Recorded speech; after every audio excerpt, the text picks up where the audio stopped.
pourquoi j'ai dit qu'il faut oublier cet accord? Parce que Vital a été récompensé autrement. Olengankoy a dit, je cite, Eloko ya sole bimara na monoko Vital Kamerhe ezaka bonjour. Je connais l'homme, je côtoyais cet homme-là. Je ne pense pas que Vital Kamerhe peut se laisser entraîner, excusez-moi de le dire ouvertement comme ça. Tony Kankou n'a pas l'expérience de Vital Kamerhe. Bonjour. Ah bon? Deuxième qualificatif. Deuxième qualificatif, c'est que je cessais de croire en lui il y a longtemps. Ah bon?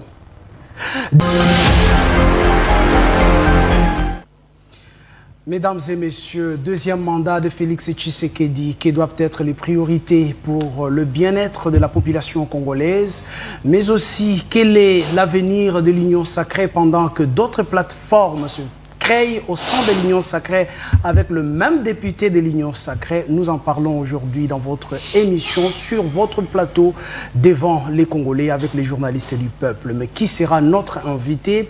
Il s'agit d'un cadre d'un grand parti politique en République démocratique du Congo, pour ne pas dire le premier parti au pouvoir, l'UDPS, mais aussi il était candidat à la législative nationale du côté de la Moamba. Je ne sais pas si nous allons dire candidat malheureux ou non proclamé. Maître Richard Mpinda, bonsoir. Bonsoir, merci de nous recevoir. Il faut vous le permettre. Hein. Vous pouvez dire candidat malheureux, parce que qui dit candidat malheureux, on a concouru, on a échoué. Pour avoir échoué, ben écoutez, je suis candidat malheureux, je fais avec. Vous les reconnaissez sportivement? Écoutez, le reconnaître ou pas du tout, je le suis. C'est-à-dire que j'ai concouru, je suis un non-élu. À défaut de dire non-élu, on dit candidat malheureux, c'est ce que je suis. Mais certains de votre parti trouvent qu'il y a eu un problème d'organisation de l'élection ou de fiabilité. Je ne suis pas certain de mon parti politique. Je parle pour moi. Je parle pour ma candidature. Je parle de moi dans le processus électoral. Je parle de moi qui ai commencé par soutenir le processus électoral. J'ai soutenu du début de bout en bout. Je parle de moi qui ai concouru. Je parle de moi qui a échoué, mais pas complètement échoué, parce que j'ai un candidat président de la République qui a gagné, qui a été réélu. Mais lorsque vous faites votre autocritique, vous dites qu'est-ce qui n'a pas marché? Mon autocritique, c'est celle que je réserve à mon équipe de campagne. Okay. Et donc, comme certains étaient en vacances et qui sont revenus, nous allons échanger avec eux ensemble, avec ceux qui étaient restés pour éventuellement évaluer. Nous allons faire une évaluation ensemble et nous aurons à relever ce qui a relevé, les faiblesses, et éventuellement nous verrons comment faire pour l'année 2023. Depuis la victoire de Félix Tshisekedi aux élections de décembre 2023, vous n'êtes pas passé sur ces plateaux, mais certains parlent d'un simulacre d'élection. Comment répondez-vous à cette opposition qui dit que ces élections ne donnent pas honneur à la République démocratique du Congo? Non, mais je crois bien qu'ils se sont trompés des cadres. C'est-à-dire que les élections ici ont été organisées eu égard à la volonté de la population. Parce que lorsque vous lisez la Constitution, elle est claire. Hein, la Constitution dit que les élections devaient être organisées dans le 5 ans.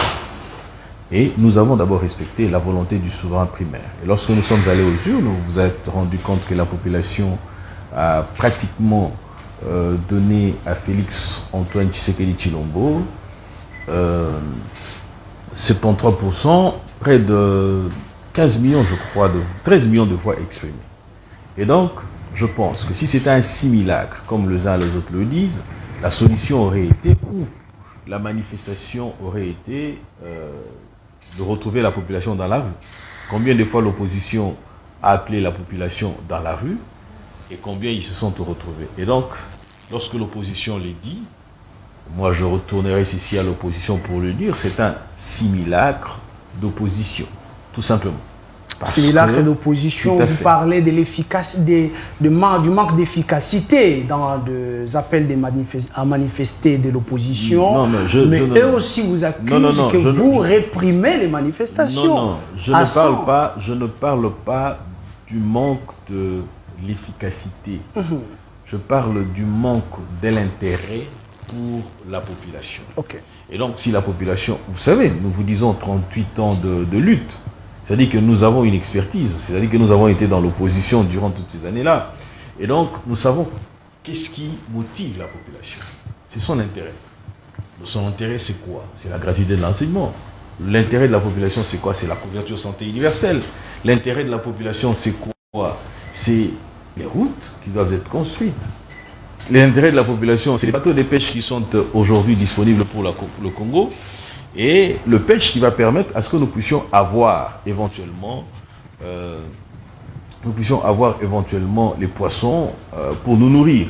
L'intérêt de la population, c'est qu'un quart, les 6 points dont le président Tshisekedi est revenu là-dessus pendant la campagne, il est revenu là-dessus lors de l'investiture, qui vont faire le cheval de bataille de tout celui qui est de l'union sacrée et de tout celui qui croit en la vision du président de la République. Maître Richard Mpinda, cette population où dans tous les rapports des organisations internationales parlent d'une population affamée, d'une population où les enfants souffrent de la malnutrition, principalement dans les grands Kasaï. Vous pensez que pourquoi cette population voterait pour Tshisekedi? Attendez, vous dites la communauté internationale relève les organisations. En fait, c'est la communauté internationale. Si vous savez, moi je suis publiciste internationaliste. Okay. Si vous savez comment fonctionnent les institutions internationales, vous allez comprendre aussi que par moment, ce sont des organes qui sont mis pour faire une pression sur le continent africain. Okay. Le continent africain, les chefs d'État africains, pour qu'ils aillent dans leur sens. Je vais vous poser une seule condition. Si la communauté internationale était aussi organisée dans le sens de respecter les institutions des États, posez-vous la question de savoir pourquoi on ne trouve pas la représentation de l'Afrique à l'Union européenne. Pourquoi on ne la trouve pas? Parce qu'ils pensent qu'ils doivent continuer à exercer une pression sur nous. Ils doivent, faire en sorte que nous puissions toujours être dans une position de commandeur. Posez-vous la question aujourd'hui du Mali, du Burkina Faso et du Niger pour s'être retirés de la CEDEAO. Quel en était l'intérêt? L'intérêt, c'est pour être réellement autonome, indépendant.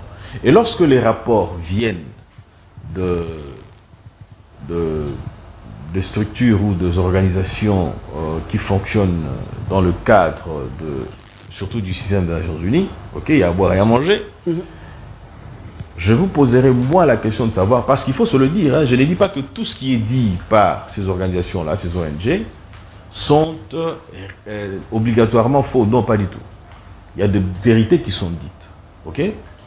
La question, c'est que nous sommes dans le monde. Et dans le monde, la République démocratique du Congo n'évolue pas en vase close. La République démocratique du Congo a des partenaires. Quel est l'apport de ces partenaires-là pour nous apporter la paix? Aujourd'hui, nous parlons du départ de l'ONU. L'ONU a pris pratiquement une vingtaine d'années. On parle de 25 ans à peu près. Quel a été l'apport de cette organisation? Pourquoi je le dis lorsque vous parlez de la faim? Je le dis tout simplement parce que l'argent qui pouvait servir à l'agriculture, à l'élevage, c'est cet argent qui sert à faire la guerre à l'est de la République. Vous savez, l'ONU nous coûte près de 1,7 milliard de dollars par mois. Okay. Ça, c'est l'argent du contribuable. Qu'on vous le dise, ils ne viennent pas là pour nos beaux yeux, ou parce qu'ils sont humanitaires, ou parce qu'ils se disent que ce sont des vies qui périssent. Non, pas du tout. Ils viennent là parce que, soit nous les sollicitons, et nous contribuons aussi. Et allons dans cette logique-là, posez-vous la question de savoir quel a été l'apport de l'ONU. L'ONU ou la MONUSCO en République démocratique du Congo n'a pas apporté le résultat escompté. Okay. Les choses se sont empirées. Nos priorités ont changé. Nos priorités, c'est mettre fin à la guerre à l'est de la République. Le rapport qui a été fait, nous avons trouvé un État dans un État chaotique.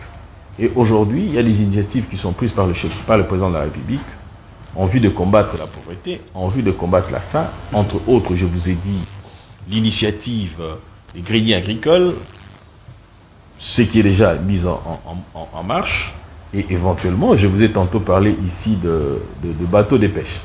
Nous en avons 15 de commandés, 3 sont déjà disponibles et qui vont éventuellement être mis à notre disposition, sont déjà mis à notre disposition, le temps de les acheminer ici. Mais lorsque ces bateaux arrivent ici, vous avez les débarcadères qui sont construits, vous en avez ici un scellé, vous en avez répartis ça et là sur l'étendue de la République.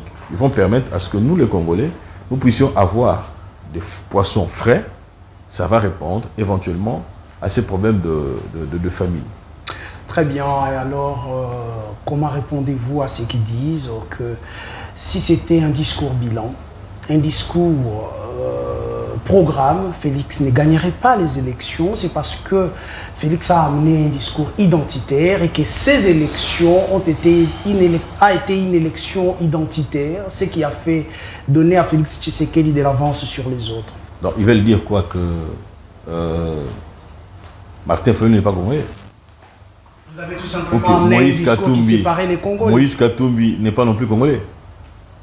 Ou ils nous disent, si eux de l'opposition les disent, tant mieux. S'ils disent que c'est parce qu'ils ont estimé que Tshisekedi s'identifiait beaucoup plus au Congo et aux Congolais, que Moïse Katumbi, que Martin Fayulu, ça vient d'eux. J'ai l'air concède. Okay. Mais cependant, lorsque Tshisekedi était en campagne électorale, Tshisekedi a dit, consolidons les acquis. C'est quoi les acquis?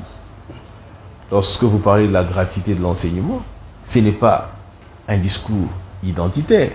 Lorsque vous parlez de la couverture santé universelle implémentée par la gratuité de la maternité, ce n'est pas un discours identitaire.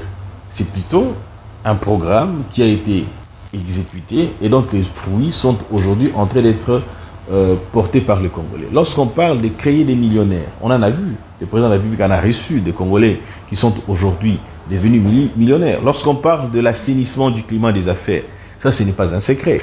Lorsqu'on parle, on parle de beaucoup de choses. Il y a des efforts qui ont été mis en marche et ces efforts aujourd'hui ont produit des résultats et c'est ces résultats-là qui a permis à l'opinion de pouvoir accorder encore davantage de voix au président Félix Tshisekedi pour qu'il revienne au deuxième mandat et qu'éventuellement qu'il puisse non seulement conserver les acquis, mais aussi en faire davantage. Conserver les acquis, protéger les pouvoirs, comme le recommande la politique, gagner et protéger. Exact. Les pouvoirs, il l'a. Le deuxième mandat, il l'a. Tout à fait. Félix Tshisekedi s'élance avec l'Union sacrée, mais au sein de l'Union sacrée, il y a des groupuscules qui se créent. Il y a d'autres plateformes qui se créent au sein de l'Union sacrée avec le même député de l'Union sacrée. Je donnerai l'exemple de ces groupes qui réunissent Vital Kamerhe et ses amis. Est-ce qu'on peut déjà penser à l'éclatement de l'Union sacrée demain? Ou d'une opposition qui pourrait se créer à partir de l'Union sacrée? Non, je pense que je vais développer certaines réflexions. Allez-y. Je pars du principe qu'il est de bonne guerre que, comme on dit, la politique c'est la conquête du pouvoir et la gestion de la chose publique ou la gestion du pouvoir et ainsi de suite. Il est de bonne guerre que les uns et les autres puissent éventuellement se retrouver pour parler projection, stratégie, pour accéder, comment dire, à des postes de responsabilité. Mais cependant, en le faisant, il faut le faire dans un cadre bien défini, dans les cadres qui est défini. Déjà, en ce qui nous concerne, nous avons un cadre par excellence, c'est-à-dire l'Union sacrée. Et l'Union sacrée se veut, selon sa charte, une plateforme électorale. Nous sommes allés aux élections telles quelles, une plateforme politique, c'est-à-dire que les ambitions devaient être gérées en son sein. Ok.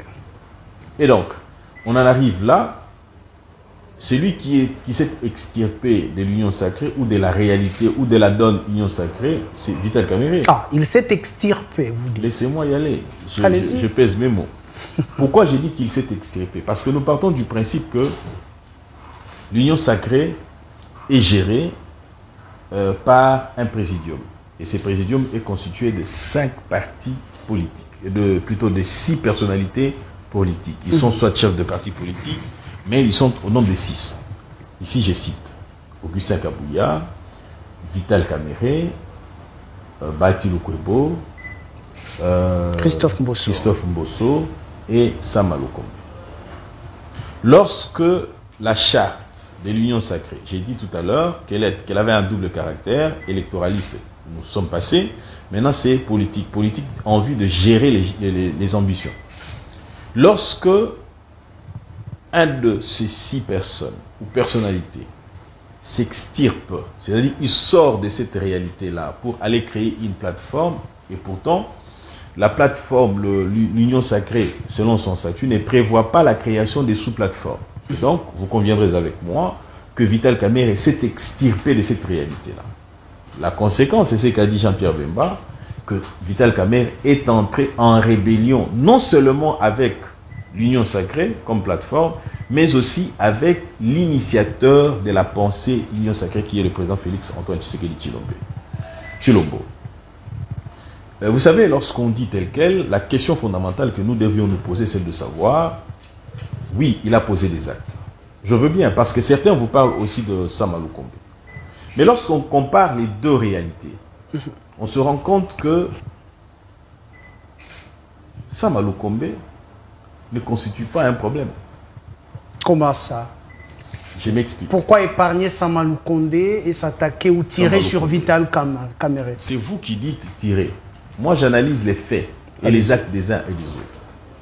Sama Lukombe a été un meilleur ou un excellent ministre, premier ministre. Pourquoi? Parce que partant de la Constitution de la République, la philosophie de la Constitution voudrait que nous soyons dans un régime semi-présidentiel. Ce qui veut que le président est là, il est élu au suffrage universel, il est élu sur base d'un programme, d'une vision qui doit être exécutée. Et vous vous êtes rendu compte que lors de 3 années passées avec Sama Lukombe, il n'y a pas eu de conflit entre le président de la République et son premier ministre. Vous avez vu un premier ministre qui réellement exécutait la vision du chef. Pourquoi la vision du chef? Parce que la Constitution est claire là-dessus. Elle dit l'impulsion de l'action gouvernementale émane du président de la République. C'est lui qui donne l'impulsion de l'action gouvernementale. Et nous avons vu que cela a été exécuté. Je vais vous prendre des cas pratiques. Le président Tshisekedi lève une option de ne plus négocier avec le Rwanda. Ou s'il faut négocier avec le Rwanda, il faut préalablement que, 1. les M23 FDLR puissent quitter le sol de la République démocratique du Congo. Pourquoi? Parce que RDF, pourquoi? Parce que le président a démontré à la face du monde que nous avons été agressés ou que nous sommes agressés, et ce qui fait que il faut que l'agresseur puisse éventuellement être sanctionné. La démarche entreprise par le président Tshisekedi avait un objectif. 2. Il consistait à isoler le Rwanda des structures internationales ou de demander à ces structures internationales d'exercer une pression sur le Rwanda pour que le Rwanda cesse. En réalité, lorsqu'on est en relations internationales, je vous ai dit que je suis un publiciste internationaliste, ce qui veut que la guerre soit l'ultime recours, après avoir épuisé toutes les voies internes, c'est-à-dire les voies, puisque la guerre c'est aussi une voie légale, toutes les voies internes aux structures auxquelles nous appartenons tous avec le Rwanda et consorts, que l'on recourt à ces moments-là à la guerre. Lorsque le Premier ministre Sama Lukombe se retrouve au sommet de la francophonie, ayant reçu les instructions du président de la République, parce qu'il est allé représenter le président de la République, à laquelle rencontre était aussi convié le ministre, plutôt le président rwandais Paul Kagame. Sama Lukombe s'est abstenu de ne pas s'afficher dans cette photo des familles-là. Pourquoi? Parce qu'il a estimé que le fait de la présence de notre agresseur, de celui qui sème la terreur à l'est de la République, c'est-à-dire le terroriste Paul Kagame, lui ne pouvait pas se retrouver à ses côtés. Ça, c'est la vision ou l'impulsion du président de la République. Ok. Dans nombreuses activités, d'ailleurs, vous allez vous rendre compte que le président de l'Assemblée nationale, Mbosso Kodiakwanga, s'était aussi retrouvé à UK. c'est-à-dire en Grande-Bretagne, lors de l'investiture du roi Charles. Et ici, il s'est comporté de la même manière. Vous ne les avez vus nulle part affichés ou souriant ou prenant des photos. Dans une photo de famille. Pas du tout. Il ne s'est pas retrouvé à côté de Kagame. Même le bus que devaient prendre les autres chefs d'État, le président de l'Assemblée nationale n'a jamais monté dans ce bus-là parce que Kagame était là. Curieusement, lorsqu'on se retrouve au sommet économique à Dubaï, un vice-président de la République, un vice-premier ministre plutôt de la République, en la personne de Vital Kamerhe, va s'afficher à côté de Kagame pour éventuellement prendre des photos en souriant. C'est quoi les messages qu'on transmet? Et ces faits sont arrivés à 2 mois des élections. Et toute la toile avait bougé pour dire, mais Tshisekedi a le but au coup d'en raté, mais il n'y a pas de Vous voyez ça? Et donc ces messages-là étaient déjà en contradiction avec la vision du chef. Pourquoi?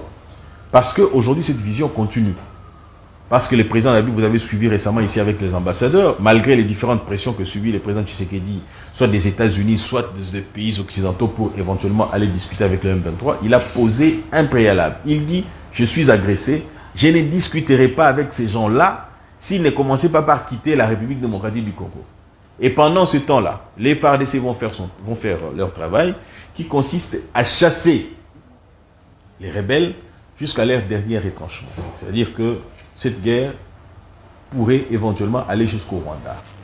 Vous vous souviendrez aussi de ce que disait Mouzé, que la guerre doit retourner là où elle a commencé. Et ici, Tshisekedi dit la même chose, mais en des termes différents. C'est-à-dire que jusqu'au dernier retranchement de rebelles. Et donc, partant de cette réalité-là, et je suis encore, lorsque vous dites ça, je suis moi, lorsque j'analyse, je regarde ceux qui sont avec Vital Kamerhe, j'ai dit qu'il y a encore un autre problème. Je peux vous prendre encore un autre cas.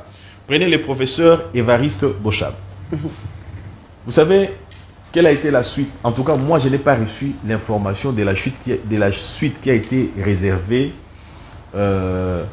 sur les 32 millions de dollars de la SNEL. De la SNEL. Je ne connais pas de suite. En tout cas, si vous avez pareille information, ou qui que ce soit cette information de la suite qui a été réservée. Mais il a fait beaucoup de temps avec vous dans l'Union sacrée. Vous n'avez jamais dénoncé cela. Est-ce que c'est parce qu'il s'est joint peut-être à Vital Kamerhe que vous devez commencer à sortir toutes ces dénonciations? Est-ce que je peux évoluer? En évoluant, vous allez vous rendre compte que je répondrai à votre... Allez-y, maître. Je répondrai. Récemment ici, vous avez suivi avec le professeur Bochab que la CENI l'avait invalidé pour tricherie, je crois, bourrage des urnes et ainsi de suite. D'urnes. Et si vous prenez toutes ces réalités-là, le président de la République a dit que je ne travaillerai pas avec des tricheurs. Ok? Il est certes vrai qu'il faut attendre que les cours et tribunaux se prononcent là-dessus, mais il y a un dossier qui a été ouvert. Vous avez aussi appris qu'il a été interdit à tous ceux qui ont été cités par la CENI de pouvoir quitter les territoires nationaux. Donc c'est-à-dire que le parquet a déjà ouvert une action dans ce sens-là. Deuxièmement, vous prenez le ministre Paluku, qui est ministre de l'Industrie. Ok? Il a sa gestion, la direction générale du corridor de développement industriel. Ça veut dire quoi, le corridor d'investissement, comment dire, le corridor de développement industriel? C'est pour permettre le raccordement des provinces à travers les routes. C'est-à-dire que le corridor fait une cartographie des lieux où on peut placer les industries et des routes qui peuvent acheminer les productions d'un point à un autre. Ce corridor a été créé en 2020 sur décret du Premier ministre. Ayant été créé, il y a eu 20 millions de dollars, plutôt que ce que j'ai dit, 5 millions de dollars qui ont été mis à la disposition du ministre pour l'opérationnalisation de cette industrie, de cette structure. C'est pour dire quoi? C'est pour dire que rendre opérationnel, ça implique quoi? Ça implique qu'il faut que cette structure ait un siège. Ça implique qu'il faut un charroi automobile. Ça implique qu'il faut le matériel de bureau et tout ce qui va avec. Posez-vous la question de savoir où sont partis les 5 millions de dollars. Les ministres a signé ou a fait signer un contrat avec une entreprise dont l'adresse reste inconnue à ce jour. La question fondamentale, moi en tant que contribuable, je me pose celle de savoir où est parti cet argent-là et qu'est-ce qu'on en a fait. Parce que la seule personne qui peut nous rendre compte quant à ce, c'est le ministre. Vous voyez ça? Et ce sont des personnes qui se retrouvent telles quelles, ici j'emprunte le mot le terme de Jean-Pierre Bemba qui dit en rébellion contre la vision du chef. Vous voyez ça? Et ce sont ces personnes qui se retirent à côté pour éventuellement faire quoi? Dire que nous ne faisons plus, ou dans notre logique, nous allons à l'encontre de la démarche. Mais il y a aussi un plus proche de Félix Tshisekedi, à la personne de Tony Kankou, qui est de l'autre côté. J'ai d'ailleurs suivi Billy Campbell qui dit c'est l'idée de Tony Kankou. L'idée n'est pas venue de Vital Kamerhe. Vital Kamerhe est très expérimenté politiquement. Moi, j'ai été premier vice-président de l'UNC. Je connais l'homme, j'ai côtoyé cet homme-là. Je ne pense pas que Vital Kamerhe peut se laisser entraîner, excusez-moi de le dire ouvertement comme ça. Tony Kankou n'a pas l'expérience de Vital Kamerhe. Okay. L'expérience politique de Vital Kamerhe, il n'en a pas. Vous connaissez, vous avez connu, en fait, je crois que vous avez appris ce nom-là à peine ici, suite à cet incident ici. Tony Et Kankou. Je peux, moi, vous rassurer que l'homme a juré même sur la tombe du vieux qu'il n'est pas initiateur de cette affaire-là. Oh là là. Tony Kankou a juré, il dit qu'il n'est pas initiateur de cette affaire-là. Et pourquoi Billy Campbell nierait? Je ne sais pas parler en lieu et place de Billy Campbell, mais je vous ai dit que Vital Kamerhe, je connais. Rappelez-vous de ce qu'a dit Olenga Nkoy. Olenga Nkoy a dit, je cite, « Eloko ya solo du marin na monoko Vital Kamerhe zaka bonjour. » Tirez vos conclusions. Est-ce qu'on peut déjà penser à une opposition contre Félix Tshisekedi en prévision des élections de 2028, conformément aussi à l'accord que vous avez signé à Nairobi? Non, mais il faut oublier d'abord l'accord de Nairobi. Hein? Il faut oublier cette affaire. C'est pourquoi on vous dit que l'UDPS ne respecte pas les accords, Maître Pinda. Tshisekedi n'a pas signé cet accord en tant que UDPS. Ok. C'est un fait privé. Ça, c'est d'abord. Deuxièmement, ici, nous parlons de la gestion. Signé par un candidat porté par l'UDPS. Qu'à cela ne tienne, c'est un engagement privé qu'a pris le président Tshisekedi. Il aurait été, Félix Antoine Tshisekedi Tshilombo aurait été Dieu le Père, mais il aurait fait en tant que privé. Cet accord est-il passé au congrès de l'UDPS pour recevoir son acceptation? Rappelez-vous, lorsque le président Tshisekedi est allé se retrouver à Nairobi. Non, pas à Nairobi. À Genève. Genève. La conséquence a été que le parti n'était pas d'accord avec ça. Vous voyez ça? Et pourquoi j'ai dit qu'il faut oublier cet accord? Parce que Vital a été récompensé autrement. Dis-moi, au premier mandat, en vertu de quoi il a été directeur de cabinet du chef de l'État? En vertu de quoi il se retrouvait à peu près avec 4 ou 5 ministères, je crois. En vertu de quoi? En vertu de cet accord-là. Et aujourd'hui, si nous devons aller dans la logique de cet accord-là, que faisons-nous des apports aujourd'hui de Sama Lukonde, Sama Lukonde, de Bati Lukwebo, de Jean-Pierre Bemba, l'homme qui a mouillé sérieusement sa chemise. Jean-Pierre Bemba. Il a mouillé sérieusement sa chemise pour la réélection du président de la République. On l'a retrouvé sur des vélos, on l'a retrouvé à pied, et bien ça l'a aidé peut-être à perdre encore un peu du poids. On l'a retrouvé utiliser tous les moyens possibles pour aller vers le Grand Équateur et battre campagne pour le président Tshisekedi. Et donc, vous pensez qu'aujourd'hui, l'on reviendrait tel quel pour dire, mais écoutez, Tshisekedi met tous ces mondes-là ensemble, il dit, bah, écoutez, vous allez laisser à Vital Kamerhe, parce que les saluts de la République passent nécessairement par Vital Kamerhe. Allez-y, ne prenez pas ces gens-là pour des petits-enfants. Ne prenez pas ces gens-là pour des petits-enfants. Ils ne vont pas se laisser au nom d'un accord FCC cash. Et qu'est-ce que j'ai dit Vital Kamerhe Tshisekedi, pas du tout. l'accord Tshisekedi, Vital Kamerhe, c'est une affaire qu'il faut enterrer et oublier. Il a été sérieusement récompensé. Il se retrouvait vice-président de la République. Qu'est-ce que j'ai dit? Vice-premier ministre en charge de l'économie. Ce n'est pas moindre. Il se retrouvait avec beaucoup de ministères et il se retrouvait directeur de cabinet, malgré à mon entendement qu'il a été le directeur de cabinet le plus piètre.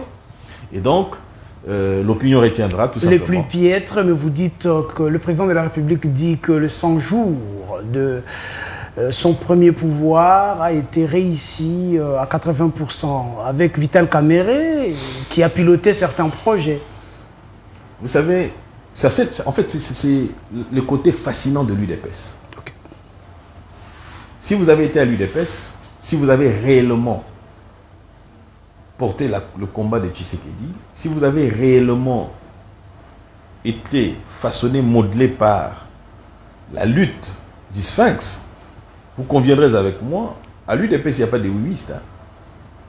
Le président Félix Antoine Tshisekedi, c'est un manager. Et les managers, ils peuvent faire des fleurs à ses collaborateurs pour que les collaborateurs donnent les meilleurs d'eux. Vous voyez ça? C'était une motivation pour le président Tshisekedi, mais aussi à l'UDPS, Tshisekedi, Antoine, n'est pas un dieu. Lorsqu'il dit quelque chose, tout le monde ne se plie pas du tout. Nous apprécions, nous critiquons, nous prenons ce qu'il y a de bon. Est-ce que ce n'est pas une stratégie que vous utilisez dans l'UDPS pour rouler les autres? Nous avons vu ça à Genève. Félix Tshisekedi accepte. Comme ce n'était pas à l'avantage de l'UDPS, l'UDPS crie de l'autre côté. Aujourd'hui, l'UDPS crie encore à un accord personnel entre Tshisekedi et Kamerhe, pendant que Tshisekedi était président de l'UDPS à l'époque. Je vous dis, il faut oublier cette affaire, cet accord-là. Et ici, en parlant, je n'engage pas l'UDPS. Je parle en mon nom. Okay. Étant cadre de l'UDPS, je n'ai pas reçu mandat du CG Kabouya, où je ne suis pas le porte-parole. Lorsque je recevrai un quitus de sa part, je viendrai parler au nom du parti. Mais j'analyse les faits au regard de forces en présence. J'ai dit, il faut oublier cette affaire d'accord. Il faut oublier cette affaire d'accord. Excusez-moi, je voudrais renchérir par rapport à ce que vous dites. Vous voulez donner l'impression que l'UDPS roule tout le monde. Voilà les principes. Il y a un dictat. Le dictat, c'est celui de la loi. Le dictat est celui de la loi. Posez-vous la question de savoir, les partenaires avec qui nous allons se sont comportés conformément aux lois de la République ou ils sont allés en marche? S'ils vont en marche, parce que l'UDPS, l'esprit UDPS, l'esprit tshisekidisme là, ok, l'esprit du Sphinx qui nous anime tous, nous tous là, nous allons dire non à celui qui viole la loi. Lorsque vous avez un partenaire, le partenaire va en marge de votre entendement. Prenez les cas de Vital. Ils vont en marge de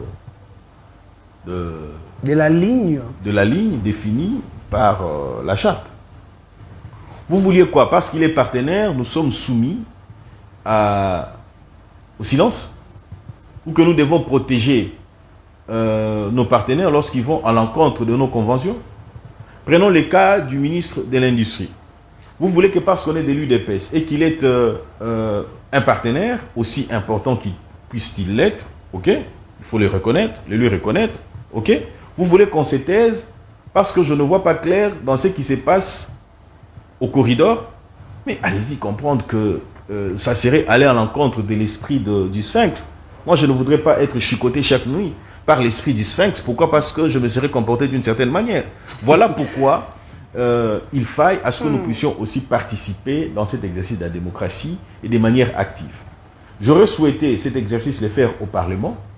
N'ayant pas été élu et que je suis candidat malheureux, je n'ai que les médias pour éventuellement contribuer à cet essor. Il ne faut pas oublier une chose. L'UDPS, ou j'allais dire l'Union Sacrée, a aujourd'hui près de 450 députés, si je ne me trompe pas. C'est à la fois bénéfique, mais ça peut desservir. Pourquoi? Parce que si nous laissons courir tel quel, nous connaissons comment se comportent certaines autres personnes.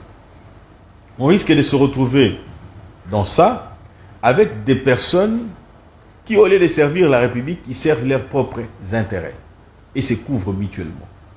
Dis-moi, nous avons été avec l'Union Sacrée pendant 3 ans. Qui est ce ministre qui a été interpellé? Les faits dont je vous évoque ici, relatifs au corridor, plutôt à la direction générale du corridor du développement industriel, ces faits ne sont pas arrivés maintenant. C'est depuis. Qui est celui qui a interpellé pour savoir qu'est-ce qui se passe au corridor? Parce que moi, je me pose des questions auxquelles je n'ai pas de réponse. Et je me pose, on me dira, mais oh Nani, qui est-il pour éventuellement se poser ce genre de questions? Je suis contribuable congolais et je parle de 5 millions de dollars dont la destination qui devait servir à la République. Donc, je ne sais pas si c'est sorti de la caisse pour quelle direction. Donc, je pose des questions à la personne qui avait été chargée d'exécuter les décrets du Premier ministre. Et lorsqu'on nomme même les mandataires par l'ordonnance du chef de l'État, la même incise où le ministre est chargé d'exécuter et les décrets et l'ordonnance est là. Mais les comptes, s'il faut demander, je les demanderai à qui? Monsieur le ministre quitte déjà sa fonction. Il est réputé démissionnaire. À qui je vais demander des comptes? Parce que je veux qu'aujourd'hui, monsieur me donne des réponses quant à ce. C'est très bien. Ça, c'est... Excusez-moi. Chuter, s'il vous plaît. Je vais chuter. Je comprends que vous, c'est les temps, et nous, c'est... On s'est dit, quand on est à l'aise, on est en train de développer tout ce qu'on peut développer. Le président Tshisekedi a dit ne pas commettre des erreurs du passé. Je vous ai dit, nous avons été 3 ans durant, nous avons géré. Qui est ce ministre qui a été interpellé? Le seul ministre à avoir été interpellé durant cette gestion-là, c'est le ministre de l'économie. Mais j'ai ouï dire qu'il y a eu une main noire, Libanon, Indien, tout ce que vous voulez, pour qu'on l'éjecte du ministère de l'économie. Ça ne ferait pas manquer du respect à nos députés nationaux qui ont fait leur travail à l'Assemblée nationale. Je parle français, j'ai ouï dire qu'il y aurait une main mise, ainsi de suite. Allons dans la logique, dans votre logique. Nos députés auraient fait leur travail. Okay. Mais posez-vous la question de savoir, c'est le seul ministre qui devait être éjecté, dont tous les autres ont été blanchis. Vous voyez ça? Et donc l'opinion retiendra tout simplement, nous devons être vigilants. Si au sein de l'Union sacrée, je ne dis pas sortir de l'Union sacrée, que nous devons avoir une opposition au sein de l'Union sacrée, nous devons l'avoir.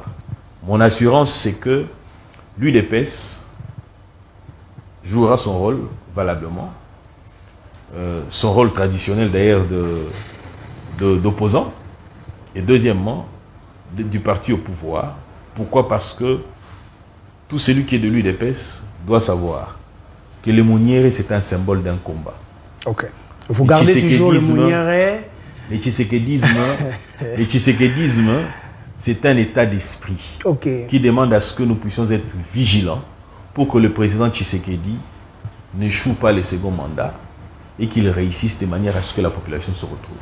Très bien. Maître Mpinda, aujourd'hui, comment répondez-vous à ceux qui disent que l'UDPS au sein de l'Union sacrée s'illustre à un enfant gourmand? Un enfant gourmand qui ne veut pas laisser aux autres. Il veut tout prendre lui-même. Le poste et tout ce qu'il faut donner, c'est l'UDPS et elle frustre maintenant les autres. L'UDPS n'a pas posé de problème. L'UDPS, vous conviendrez avec moi que l'Union sacrée, je vous ai dit qu'il y a le présidium qui a pour vocation de gérer les ambitions. Ok? Je vous ai dit que c'est au sein du présidium qu'il faut éventuellement discuter sur des questions de gestion politique. Ok?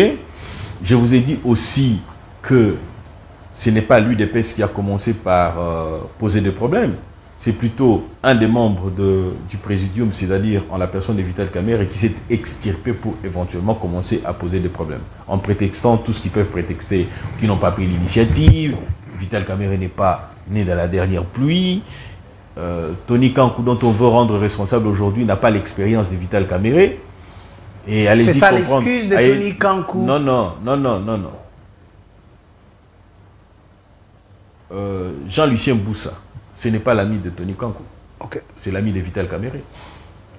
Un des meilleurs amis de Vital Kamerhe.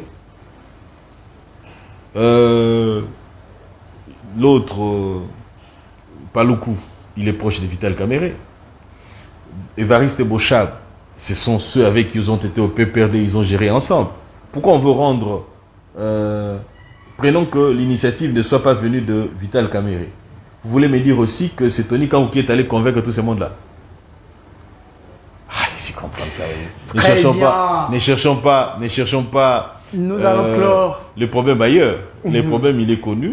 Je crois bien que c'est Vital Kamere à la manœuvre. D'ailleurs, il ne faut pas oublier une chose. C'est lui le coach. C'est lui le coach. Mais n'oubliez pas. Vous les reconnaissez aussi comme coach. Vous avez chanté Vital Kamere coach dans l'UDPS. Les militants de l'UDPS. Je ne l'ai pas changé. À un certain niveau. Je ne l'ai pas chanté. Non, je parle de l'UDPS. Et vous êtes membre de n'a pas fait. l'UDPS. Non, sois sérieux. C'est lui, le coach, non pas parce que nous l'avons chanté, parce que les autres, c'est-à-dire l'UNT, les criait partout. Partout, on pouvait voir coach, coach, coach, coach, coach. Et aujourd'hui, coach dit Ngaïté Bango. Population, ils vont tirer les conséquences. Merci beaucoup, Maître Richard Mpinda. Nous vous rappelons que nous recevons sur ces plateaux Maître Richard Mpinda, qui est cadre au sein du parti politique UDPS, le principal parti politique au pouvoir. Maître Richard Mpinda, vous avez le deuxième mandat. Le président de la République reconnaît quelques erreurs du premier mandat. Mais quelles doivent être les priorités pour que la population puisse réellement bénéficier de ce deuxième mandat qu'il vous accorde? Je crois que la priorité, le chef l'a dit, c'est le social du peuple. Par social, on sous-entend le travail. On sous-entend aussi continuer avec la couverture santé universelle. On sous-entend, hier c'était la gratuité de l'enseignement primaire. Le président de la République veut l'étendre aussi à l'enseignement secondaire. Et aussi, on va encore plus loin, on veut implémenter davantage l'agriculture et la pêche, excusez-moi. On sous-entend aussi consolider l'économie nationale en créant des industries. Nous avons déjà commencé ici, lorsque vous allez à Maluku, vous allez vous rendre compte qu'aujourd'hui nous avons au moins une église, j'allais dire une église, une entreprise des fabrications de tracteurs, des carreaux, des Pepsi, des véhicules, des fils électriques en cuivre, tout ça. Et donc, si vous allez aussi à l'arrière-pays, vous avez des industries de raffinerie de l'or, de cobalt, et ainsi de suite. Alors, petit à petit, nous y allons pour atteindre un objectif, ce qui permettra à ce que nous puissions éventuellement, comment dire, mettre fin à cette économie extravertie, c'est-à-dire que nous avons tout aller chercher à l'extérieur et nous pourrions éventuellement en venir à l'essentiel, c'est-à-dire ce qui est conséquent pour la vie. Tous ces projets, avec quels collaborateurs? Vous avez suivi Roland Dallot le dire tout haut dans sa prière. Merci beaucoup de revenir là-dessus. Que nous sommes fatigués des voleurs. Non, oui, c'était lors de l'investiture. Nous sommes fatigués des voleurs. Moi, je propose d'ailleurs que l'on commence d'abord par auditer tous les ministères. Ok. Qu'on audite tous les ministères et que ceux qui viendront se disent le rôle va auditer ça permettrait peut-être d'avoir autre chose d'intéressant. Non seulement ça, mais aussi que ceux qui sont députés, élus députés, n'aillent pas au gouvernement. Pourquoi? Parce que lorsque vous laissez votre suppléant, les suppléants prennent goût au miel. Ok? Les suppléants auront du mal à vous interpeller, vous ministres ou mandataires. Pourquoi? Parce qu'il s'est dit, si pour la soirée, à récupérer Kitinaï. Parce que c'est vous qui avez été élu et que la Constitution vous permet de revenir. Il est dans l'obligation de protéger. Vous avez vu comment est-ce que l'Assemblée provinciale de Kinshasa a fonctionné. La plupart des membres qui sont au gouvernement, ils ont été remplacés par leurs suppléants. Et les suppléants ont bloqué expressément la machine pour que les choses ne fonctionnent pas normalement. Combien de fois a-t-on interpellé le bourgmestre, le gouverneur? Combien de fois a-t-on interpellé un ministre de l'Assemblée provinciale? Combien de fois a-t-on reçu une question orale sur laquelle un ministre ou le gouverneur devait répondre? Nullement. Pourquoi? Parce qu'ils ont préféré protéger leur siège que de servir la République. Maître Richard Mpinda, vous avez suivi le président du centre, le parti Le Centre. Je pensais qu'il avait pris goût. Il a dit qu'on était arrivé à la fin, mais je crois qu'il a pris goût. J'aimerais bien que nous puissions chiffrer avec Allons-y. 2 ou 3 questions. Allez-y. Le président du parti politique Le Centre, qui a réfléchi aussi à haute voix pour demander au président de la République la révision de la Constitution ou tout simplement le référendum pour changer la Constitution. Et aujourd'hui, on impute ça à l'UDPS, disant que ce sont des ballons d'essai que vous lancez pour conserver votre pouvoir au-delà du mandat réglementaire. Écoutez, consolider le pouvoir, moi je peux remplacer le président Tshisekedi. Le secrétaire général Kabouya peut le faire. Maître Chabani peut le faire. Maître professeur Chilumba peut le faire. Nous avons de personnes qui peuvent assumer la fonction du président de la République. Je pense que là, c'est un faux débat. Deuxièmement, il faut savoir une chose aussi. Faire des ballons d'essai, pourquoi pas? Si l'initiative venait de l'UDPS et qu'il faille modifier ou changer de... Moi, je ne suis pas dans la logique de modifier la Constitution, je suis dans la logique de changer de Constitution. Pourquoi on ne le ferait pas? Parce que c'est constitutionnellement prévu et c'est à la population de s'exprimer par voie de référendum pour éventuellement voir dans quelle mesure on peut éventuellement... Vous n'avez pas autorisé à Joseph Kabila de le faire avec la proposition de Bouchard. Si la population ne l'a pas fait, si la population n'a pas autorisé à Joseph Kabila de le faire, et si aujourd'hui la population, la Constitution était soumise au référendum et qui disait non, eh ben, nous allons aussi nous requinquer pour éventuellement lever une option. Je n'ai pas répondu à la question. Allez-y. Je n'ai pas encore répondu à la question. Et donc, je disais que ce qui est plus important, c'est de savoir quelles sont les motivations qui poussent au changement de la Constitution. Aujourd'hui, par exemple, lorsque vous êtes dans la rue, vous vous rendez compte, d'ailleurs, je disais ceci, la Constitution a été conçue pour plaire aux belligérants. La preuve en est que aucune personne qui n'avait jamais pris les armes contre la République n'a été sous 1+4. Citez-moi un seul nom, vous n'en aurez pas. Si je vous demandais ainsi. Parce que partant de Arthur Zaïdi Ngoma, il avait pris les armes. Jean-Pierre Bemba avait pris les armes. Robert Roy avait pris les armes. Ok? Yerodia avait pris les armes. Parce qu'il était pour le compte d'une structure donnée. L'autre, Joseph Kabila, aussi avait pris les armes. La Constitution a été une récompense aux belligérants. Ça, c'est d'abord un fait. Deuxièmement, lorsque vous êtes dans la rue, on ne vous dit pas que Sama Lukombe, premier limbisana comme maîtrise comme on Sama Lukombe, vous n'entendez pas dans la rue acclamant Sama Lukombe, toujours au couranté. Lorsqu'il y a des débats, on parle pas de Sama Lukombe, on parle beaucoup plus de Félix Antoine Tshisekedi Tshilombo. Troisièmement plutôt, j'allais dire, cette constitution a amplifié les tribalismes. À quel niveau? Au niveau de nos provinces, au niveau du gouvernement. Lorsque vous êtes dans une province, vous allez vous rendre compte que lorsque un élu arrive, c'est sa tribu qui vient beaucoup plus le protéger. Parce qu'il dit, celui-là, il est un de nôtres. Et les autres sont mis en mauvaise posture. Et ce sont des grégaires. Du genre, nous voulons le remplacer par un autre. Et celui qu'on veut remplacer doit nécessairement être de votre tribu. De votre tribu. Ça, c'est déjà un problème. Une chose encore. Vous allez vous rendre compte que lorsque vous lisez très attentivement cette constitution, nous avons posé beaucoup de questions y référant et qui démontrent à suffisance qu'il faille y revenir, il faille obligatoirement modifier cette constitution. Je vous prends des innovations que l'on pourrait éventuellement apporter. Prenons par exemple que le président de la République nomme le gouverneur. Beaucoup ont dit, mais nous allons revenir sous Kabila, encore sous Mobutu. Il est certes vrai que sous Mobutu, cette stratégie avait réussi. Ça a permis de pouvoir consolider les liens nationaux. Les liens nationaux. Ça a permis à ce que nous puissions consolider les liens.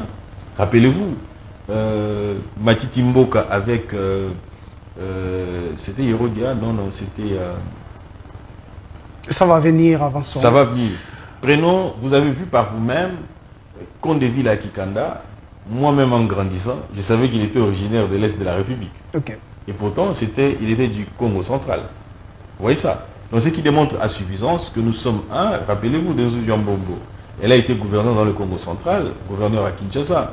Et donc, ce qui démontre à suffisance que nous devons revenir sur ces réalités-là, mais bien sûr avec le Parlement ou l'Assemblée provinciale comme garde-fou, contrôler les actes qui vont être posés par...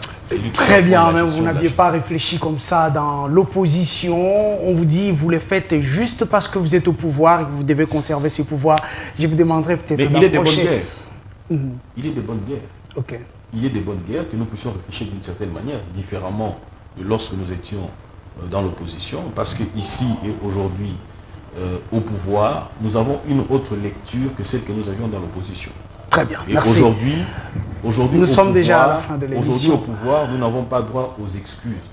Parce que nous avons et la manette, nous avons les réalités de la population. C'est à nous, pédants, de prendre disposition conséquente. Merci beaucoup. Concilier. Je vous donne le carton tricolore.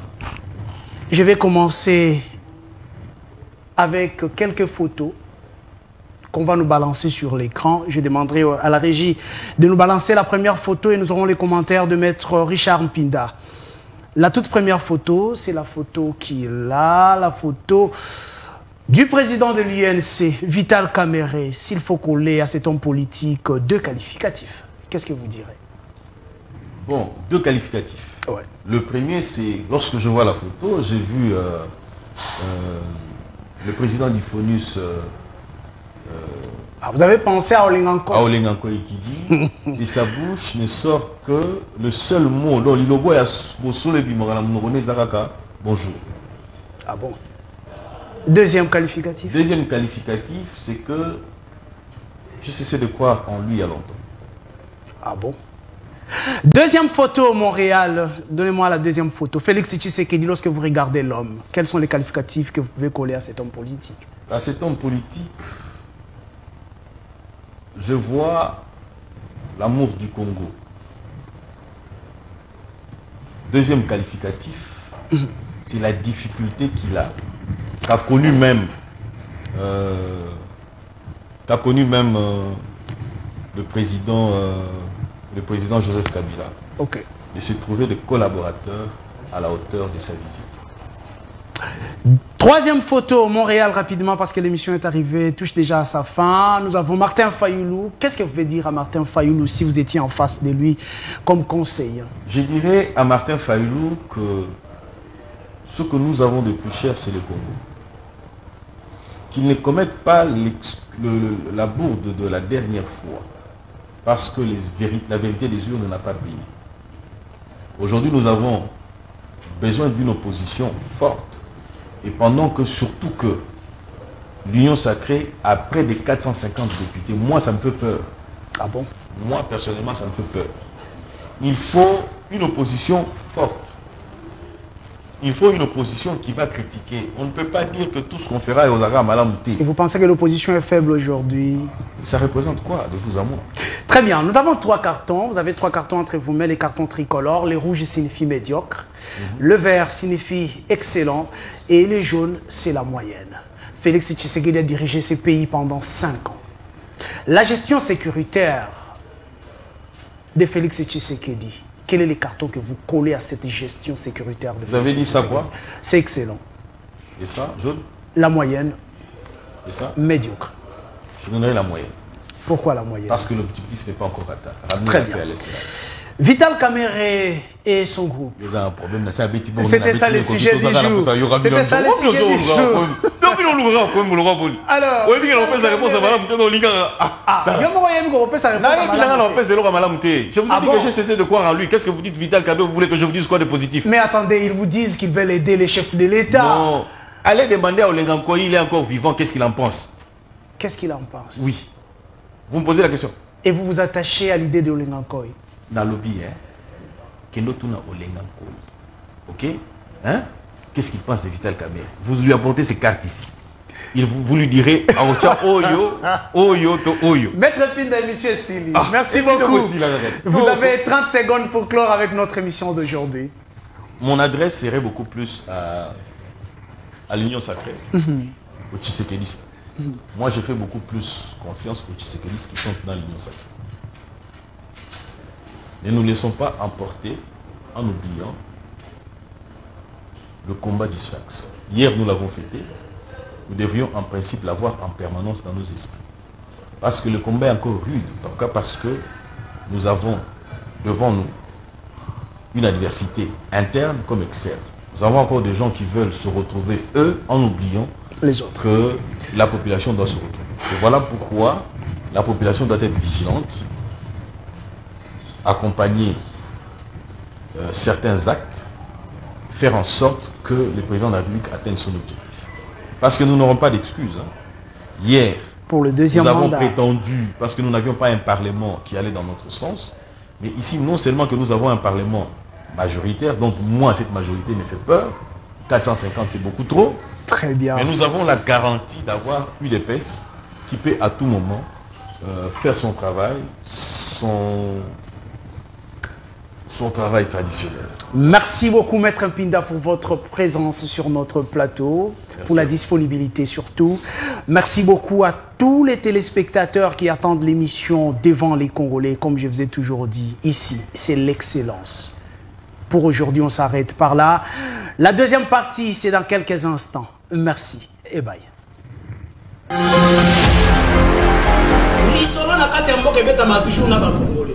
Isaac Moutombo, j'aime bien t'appeler journaliste intelligent. Tina Beni, Tina Kolwezi, l'émission est suivie, en tout cas, félicitations. La candidature était Yozali l'issue à peuple. Au ministre soit armé, au ministre par l'institution et à pays. Je vous dis la vérité. Même les lobes à cause de la fandi, à sommer le café, qu'ils sachent bien que le café on était après demain. Nauti ko sambe la nzambe, nauti église. Akoko c'est la mutuma kambote. La terre a volé le sang des innocents dans ce pays. Vous avez dilapidé le compte du trésor Bobini Simbo et à l'État avec autant de légèreté. Et pas interpellé au pays. Il y a une preuve. Alors ça ne valait à rien de remplacer Joseph Kabila. Vous comprendre que Kabila a battu c'est Batika Etimia. Commune à 200 000, après moi j'acclame. Non. Tozoyoka makambo wana yake bango bazosomba kaka mapango ba oya sombi mapango na oya sombi ya minene mikolo nyonso bazoboma bato mikodoko neti tozana mboka na biso te papa 60 ya pasi ya mawa. Égoïsme. Ils ont travaillé pour eux-mêmes, pour leur famille, mais ils n'ont pas travaillé pour le pays. Nabengi bino na liberté comme on a ngai Alexis. Tobengi bino na commune ya Matete.